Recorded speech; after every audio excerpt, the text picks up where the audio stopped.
Iran की ओर से Israel की तरफ मंगलवार 1 अक्टूबर 2024 रात 200 से अधिक मिसाइलें दागी गईं।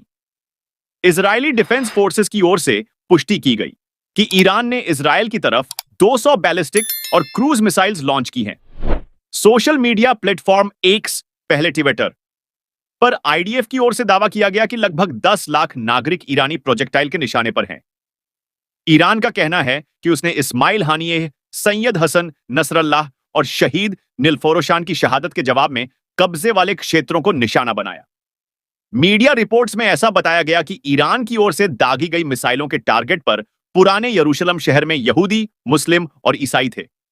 हालांकि इजरायल ने जवाब में कहा कि वह नागरिकों की सुरक्षा के लिए हर जरूरी कदम उठाएगा। आईडीएफ के प्रवक्ता की ओर से जानकारी दी गई कि ईरान को इस हमले के नतीजे भुगतने पड़ेंगे, क्योंकि उनके पास भी योजनाएं हैं। ईरान की ओर से मिसाइल लॉन्च करने के पहले इजरायली शहर तेल अवीव में कुछ आतंकियों ने गोलीबारी की थी। फायरिंग के दौरान कम से कम 10 इजरायलियों के घायल होने की खबर है, जिनमें 4 गंभीर रूप से जख्मी हुए। शुरुआती मीडिया रिपोर्ट्स में सूत्रों के हवाले से बताया गया कि एम सोली और 147 से 2 लोगों ने आम लोगों पर हमला किया है। सबसे रोचक बात है कि इजरायल की ओर ईरान की तरफ से तब मिसाइलें दागी गईं जब मंगलवार की शाम को यूएस ने इस बारे में आगाह किया था। अमेरिकी अफसरों ने न्यूज एजेंसी एपी को बताया था कि इजरायल पर ईरान बैलिस्टिक मिसाइल हमले की तैयारी कर रहा है।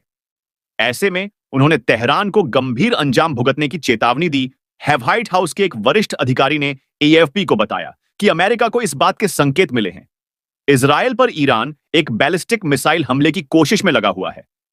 अमेरिकी अधिकारी ने कहा कि इस हमले से इजरायल की रक्षा करने के लिए हम रक्षात्मक तैयारियों का समर्थन कर रहे हैं।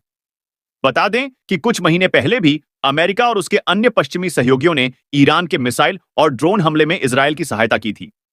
हिजबुल्लाह ने कहा कि उसने इजरायल के लेबनान में नागरिकों पर हमले का बदला लेने के लिए ही तेल अवीव को टारगेट किया है।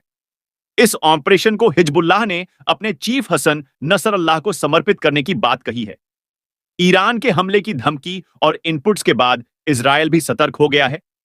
इजरायली सेना ने कहा कि फिलहाल ईरान की तरफ से कोई भी हवाई खतरा नहीं है, लेकिन बचाव और हमले के लिए हम पूरी तरह तैयार हैं। इस बीच हिजबुल्लाह ने तेल अवीव के नजदीक एक एयरबेस पर मिसाइल दागने का बड़ा दावा कर दिया है।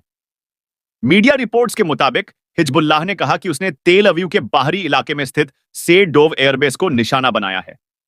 इजरायली सेना के प्रवक्ता रियर एडमिरल डैनियल हैगरी ने कहा, अतीत में हम ऐसे खतरों से मजबूती से निपटे हैं और आगे भी निपटा जाएगा। इजरायल की वायु रक्षा प्रणाली पूरी तरह से ऐसे हमलों का सामना करने के लिए तैयार है।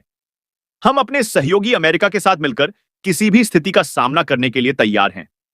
ईरान में हो रहे घटनाक्रम पर हमारी नजर है। वहीं रूस के विदेश मंत्रालय ने एक बयान जारी कर कहा है कि लेबनान के क्षेत्र से इजरायल अपनी सेना को वापस बुलाए। इस बीच इजरायल स्थित भारतीय दूतावास ने अपने नागरिकों के लिए एडवाइजरी जारी कर दी है। सोशल मीडिया प्लेटफॉर्म एक्स पर भारतीय दूतावास ने लिखा, क्षेत्र में मौजूदा स्थिति के मद्देनजर सभी भारतीय नागरिकों को सतर्क रहने और स्थानीय अधिकारियों के बताए सुरक्षा प्रोटोकॉल का पालन करने की सलाह दी जाती है। देश और राज्यों के भीतर अनावश्यक यात्रा करने से बचें और सुरक्षा आश्रयों के करीब रहें। दूतावास स्थिति पर बारीकी से नजर रखे हुए है।